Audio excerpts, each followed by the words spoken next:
नमस्कार, आज तारीख है 1 नवंबर दिन शनिवार। मैं हूं अरुण पांडे। आप सुन रहे हैं द लेंस का न्यूज पॉडकास्ट राउंड अप, जहां होंगी खबरें देश दुनिया की और आखिर में होगी खबर खास।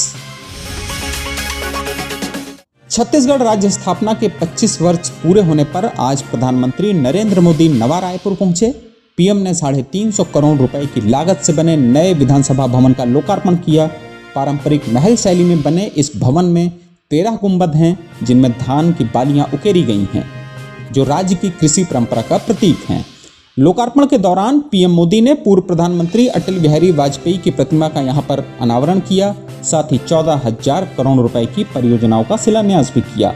कार्यक्रम में लोकसभा अध्यक्ष ओम बिरला, सीएम विष्णुदेव साय और विधानसभा अध्यक्ष रमन सिंह मौजूद रहे।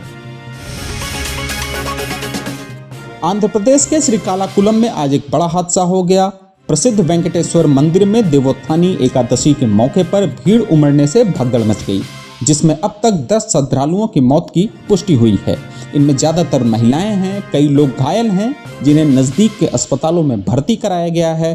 बताया जा रहा है कि दोपहर के वक्त मंदिर की रेलिंग टूटने से यह हादसा हुआ। रेलिंग टूटते ही अफरा तफरी मच गई और लोग एक दूसरे के ऊपर गिरते चले गए।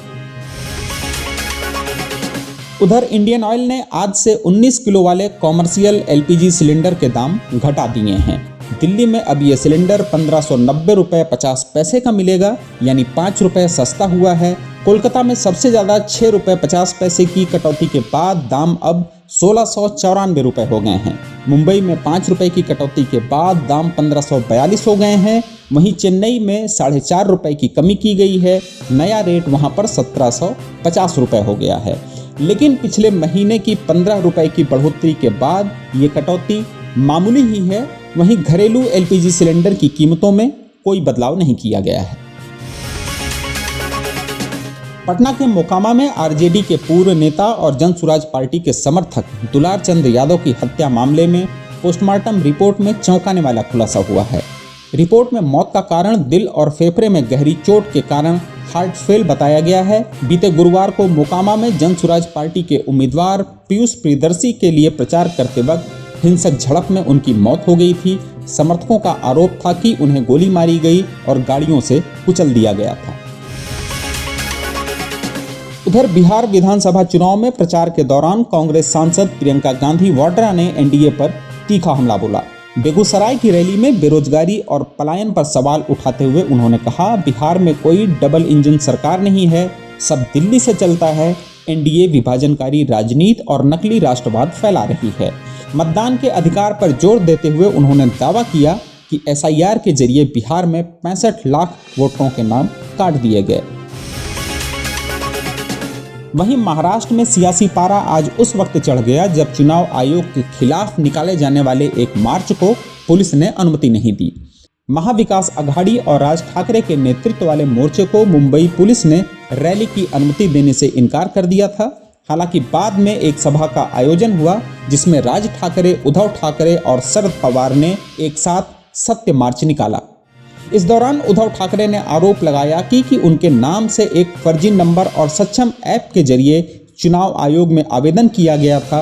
उन्होंने शक जाहिर किया कि ये उनके परिवार के नाम मतदाता सूची से हटाने की साजिश है। वहीं राज ठाकरे बोले, हमारी पार्टी, हमारा नाम, यहाँ तक कि हमारे पिता तक को चुराने की कोशिश की गई। अब मतदाताओं को भी चुराया जा रहा है। अब खबर अमेरिका से, जहां एक सनसनीखेज ठगी का मामला सामने आया है। अमेरिकी निवेश दिग्गज BlackRock को एक भारतीय उद्यमी ने करीब $500 मिलियन यानी 4,500 करोड़ रुपए की चपत लगा दी है। वॉल स्ट्रीट जर्नल की रिपोर्ट के मुताबिक आरोपी बंकिम ब्रह्मा भट्ट ब्रॉडबैंड और ब्रिजवायस फर्मों के सीईओ ने अपनी कंपनियों के जरिए फर्जी इनवॉइस बनाकर बैंक से कर्ज हासिल किया। 2020 से BlackRock की प्राइवेट लैंडिंग यूनिट HPS ने ग्राहकों की देनदारी को सिक्योरिटी मानकर इस कंपनी को लोन दिया, लेकिन जांच में सभी इनवॉइस काल्पनिक निकले। पैसा भारत और मॉरिशस के ऑफशोर खातों में ट्रांसफर किया गया। BlackRock ने इसे सुनियोजित साजिश बताया है। फ्रांस की बैंक BNP परिबा भी इस फंडिंग में पार्टनर थी, जिसने आधी रकम मुहैया कराई। रिपोर्ट के मुताबिक BlackRock अब पूरी रकम वसूलने की तैयारी में जुटी है। और आखिर में जरा हटके में जानिए किस बात से अमेरिकियों को सबसे ज़्यादा डर लगता है। कैलिफोर्निया की चैपमैन यूनिवर्सिटी ने एक सर्वे में चौंकाने वाले नतीजे दिखाए हैं। इस सर्वे के मुताबिक अमेरिकी लोग भूत प्रेत से नहीं बल्कि सरकारी भ्रष्टाचार, साइबर आतंकवाद और आर्थिक संकट जैसी असली दुनिया की समस्याओं से सबसे ज़्यादा डरते हैं। इस सर्वे में 1000 से ज़्यादा लोगों से बात की गई, जिसमें पहले नंबर पर है भ्रष्ट सरकारी अधिकारी, दूसरे पर किसी अपने की गंभीर बीमारी से पीड़ित होना और तीसरे पर वित्तीय पतन यानी आर्थिक तंगी का डर। इसके अलावा लोग साइबर हमलों, पेयजल प्रदूषण और सरकारी निगरानी से भी डरे हुए हैं। शोधकर्ताओं का कहना है कि मीडिया और सोशल मीडिया पर जो खबरें बार बार दिखाई जाती हैं वो आम खतरों को भी बहुत बड़ा बना देती हैं। इसलिए डर से लड़ने का पहला तरीका है डर को समझना। तो आज के लिए बस इतना ही। कल होगी फिर मुलाकात नई खबरों के साथ। खबरों को विस्तार से पढ़ने के लिए विजिट करिए हमारी वेबसाइट thelens.in। यूट्यूब के अलावा हमारे पेज को एक्स, फेसबुक और इंस्टाग्राम पर भी फॉलो करें। शुक्रिया।